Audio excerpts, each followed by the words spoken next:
Good morning, praise the lord. ઈશ્વરનો આભાર માનતા આવાજનું વચન જોઈએ. વળી જે નગરમાં મેં તમને મોકલી દીધા છે તેનું કલ્યાણ શોધો ને તેને સારું યહોવાને વિનંતી કરો, કેમ કે તેના કલ્યાણમાં તમારું કલ્યાણ છે. યિર્મયાહ પ્રબોધકનું પુસ્તક, તેનો 29મો અધ્યાય અને તેની 7મી કલમ. આજનો વિચાર: ખ્રિસ્તમાં અતિ પ્રિયવાલા મિત્રો, પ્રભુ ઈસુ ખ્રિસ્તના મહાન અને ગૌરવી નામમાં આપ સર્વને સવારની પ્રેમભરી સલામ. બંદીવાસમાં મોકલનાર પણ ઈશ્વર છે અને બંદીવાસમાંથી છોડાવનાર પણ ઈશ્વર છે. હા, બંદીવાસમાં જવાનું કારણ એ માણસ પોતે જ છે. તેનું પાપ, તેનો અપરાધ, ગુનાહ વગેરે કારણભૂત છે. પણ ત્યાં એવા એ વિપરીત સમય, સંજોગ અને પ્રતિકૂળ પરિસ્થિતિની વચ્ચે પણ ઈશ્વર ચોક્કસ મિશન સાધે છે, ચોક્કસ મિશનને પાર પાડે છે અને મિશનની જવાબદારી સોંપે છે. તે નગરનું કલ્યાણ શોધો. જે નગર, જે શહેર, જે ગામ, વિસ્તાર, શહેરી, સોસાયટી, ગલીમાં હું ને તમે આપણે રહીએ છીએ, ભલે આપણે હાલ બંદીવાસમાં ન હોઈએ, કદાચ દ્રશ્ય રીતે નહીં પણ કદાચ અદ્રશ્ય રીતે બંદીવાસમાં હોઈ શકીએ છીએ, વિવિધ રીતે હોઈ શકીએ છીએ. જેમ કે કોઈ ખાસ વ્યક્તિ, વસ્તુ, બાબતના બંધાણી, વ્યસન, વ્યભિચાર વગેરે જેવા અનેક પ્રકારના બંદીવાસો આજે છે, જે દ્રશ્ય નથી પણ અદ્રશ્ય છે, અને દ્રશ્ય પણ ઘણા બધા છે. એ સર્વની વચ્ચે પણ તમે જ્યાં રહો છો તેનું કલ્યાણ જ શોધો, વિચારો અને કરો. બીજી બાબત, તેને સારું યહોવાને વિનંતી કરો.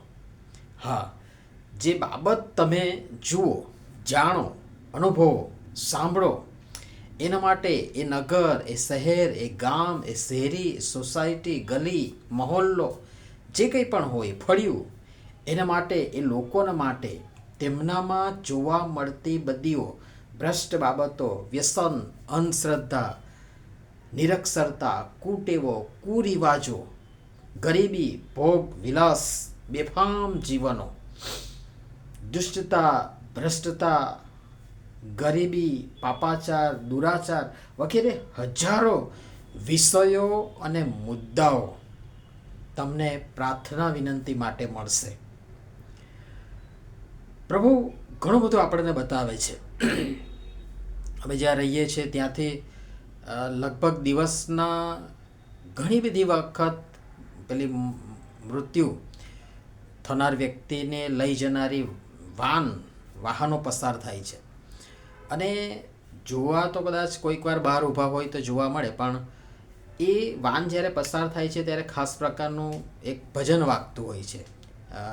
એનાથી ખબર પડી જાય કે આ સ્મશાને જઈ રહ્યા છે.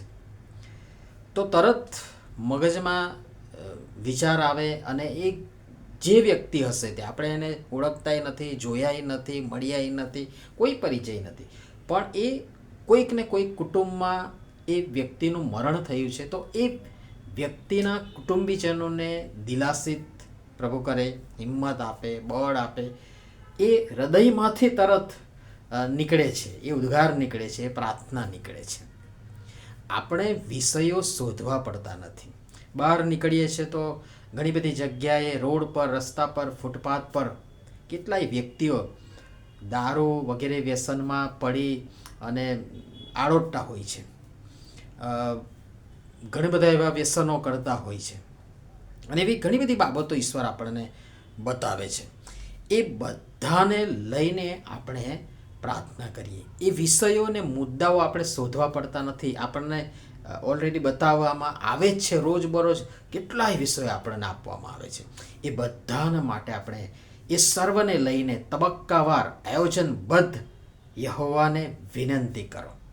આપણે બસ આપણા પૂરતી જ આ સુવિધાને, આ સવલતને, આ મોટા આશીર્વાદને, આ મોટા હક અને અધિકારને સીમિત બનાવી આપણા વર્તુળને બહુ જ નાનું અને સંકુચિત બનાવી સંકેલાઈ રહ્યા છીએ.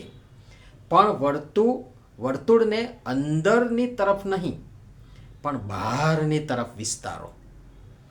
કુંડાળા વધારી વિસ્તારતા જાઓ, વિશાળ દ્રષ્ટિકોણ અપનાવો અને તેમનું કલ્યાણ શોધો. કારણ કેમ કે તેમના કલ્યાણમાં તમારું મારું આપણું કલ્યાણ છે અને આપોઆપ તમારું મારું ને આપણું કલ્યાણ એમાં થશે. તમારા વર્તુળને વધારો, વિસ્તૃત કરો, બીજાનું હિત અને કલ્યાણ ઈચ્છો અને શોધો અને કરો. એમાં જ તમારું મારું આપણું કલ્યાણ આપોઆપ થશે. પ્રાર્થના કરીએ. પ્રેમાળ પિતા, અમે જ્યાં રહીએ છીએ, વસીએ છીએ, એ શહેર, નગર, શેરી, ગામ, મોહલ્લો, સોસાયટી કે ફળિયામાં એ વિસ્તારને, એ લોકોને, એ વ્યક્તિઓને, એ કુટુંબોને, એ સમાજોને તમે આશીર્વાદિત કરો.